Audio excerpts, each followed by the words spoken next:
আপনার আশেপাশে খেয়াল করলেই দেখবেন অনেক পুরুষের বাচ্চা হচ্ছে না, এমনকি সেই ব্যক্তিটি হতে পারেন আপনি নিজেও।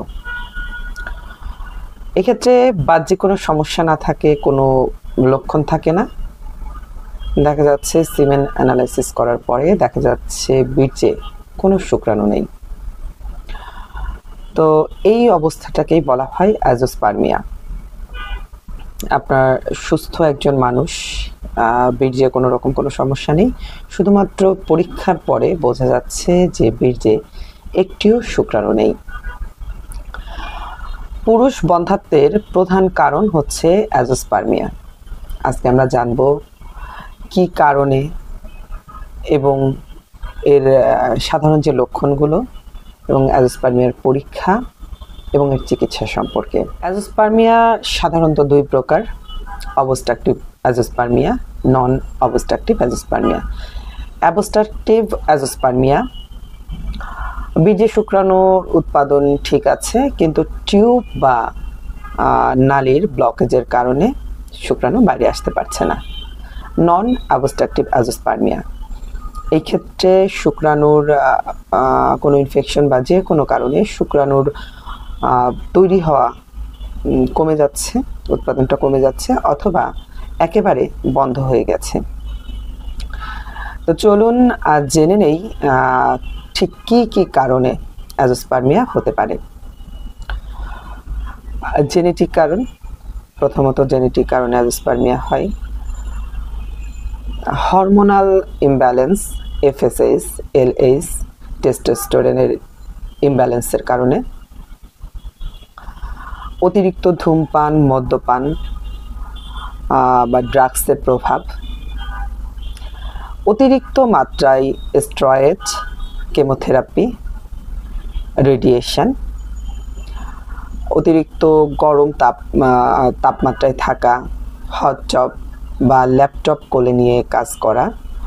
জন্মগত সমস্যা, টেস্টিকুলার ইনফেকশন। কিভাবে বুঝবেন অ্যাজোস্পার্মিয়া হয়েছে? অ্যাজোস্পার্মিয়ার ক্ষেত্রে অনেক সময় কোনো লক্ষণ নাও থাকতে পারে, আবার কিছু কিছু ক্ষেত্রে লক্ষণ থাকতে পারে।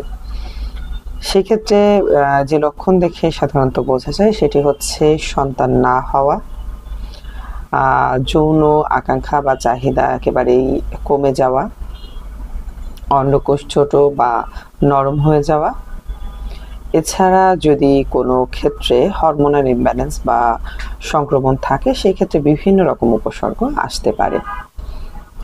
আর সাধারণত সিমেন অ্যানালাইসিস করার পরে, তবে তা অন্তত 2 বার করার পর যদি বীর্যে শুক্রাণুর উপস্থিতি একদম শূন্য থাকে, সেই ক্ষেত্রে ধরে নেওয়া হয় অ্যাজোস্পার্মিয়া। তো আসুন জেনে নেই অ্যাজোস্পার্মিয়ার প্রয়োজনীয় পরীক্ষাসমূহ। Semen analysis, hormone profile, FSH, LH, testosterone, genetic test, বিশেষ ক্ষেত্রে টেস্টিকুলার বায়োপসি। অ্যাজোস্পার্মিয়া হলেই সবশেষ, সন্তান হবে না, ব্যাপারটা এমন নয়। তবে এই রোগটা যেহেতু বেশ জটিল, এর চিকিৎসা পর্যায়টাও একটু জটিলই।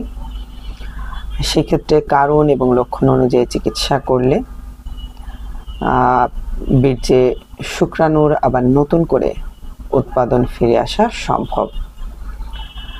অনেক সময় জেনেটিক্যাল ফল্ট যেটা থাকে সেটা অনেক সময় ঠিক হয় না, তবে হরমোনাল ইমব্যালেন্স থাকলে ওষুধের মাধ্যমে হরমোনের ব্যালেন্সটা স্বাভাবিক করা সম্ভব। সেই ক্ষেত্রে অ্যাজোস্পার্মিয়া ভালো হয়।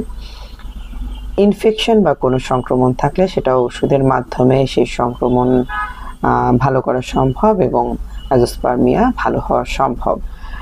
এবার আসুন অ্যাজোস্পার্মিয়ার হোমিওপ্যাথি চিকিৎসায়। হোমিওপ্যাথি একটি লক্ষণভিত্তিক চিকিৎসা পদ্ধতি।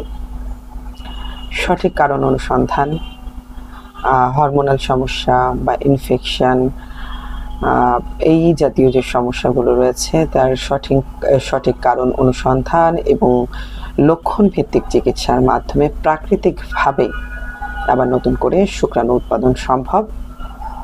তবে সেই ক্ষেত্রে সঠিক চিকিৎসাটা এবং সঠিক সময় অনুযায়ী চিকিৎসা শুরু করাটা খুবই জরুরি।